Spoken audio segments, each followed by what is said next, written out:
விருதுநகர் மாவட்டம் சாத்தூர் அருகே பட்டாசு ஆலையில் ஏற்பட்ட வெடி விபத்தில் 6 பேர் உயிரிழந்தனர்.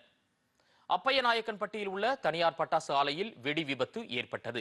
பட்டாசு உற்பத்திக்காக மருந்து கலவை தயாரிக்கும் போது ஏற்பட்ட உராய்வு காரணமாக விபத்து நேரிட்டதாக முதற்கட்ட தகவல்கள் தெரிவிக்கின்றன. இதில் 4 அறைகள் தரைமட்டமாயின. விபத்து குறித்து வச்சக்காரப்பட்டி போலீசார் சம்பவ இடத்திற்கு விரைந்து விசாரணை மேற்கொண்டனர். இதில் ஆலை உரிமையாளர்கள் மற்றும் போர்மன் உள்ளிட்ட 4 பேர் மீது 5 பிரிவுகளில் வழக்கு பதிவு செய்யப்பட்டுள்ளது.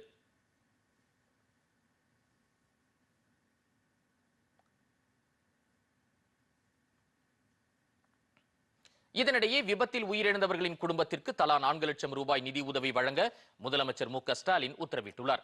மேலும் வெடி விபத்தில் சிக்கி காயமடைந்தவர்களுக்கு தலா 1 லட்சம் ரூபாய் அளிக்கவும் அவர் ஆணையிட்டார். சிகிச்சை பெறுபவர்களுக்கு சிறப்பு சிகிச்சை அளிக்கவும் அவர் உத்தரவிட்டுள்ளார்.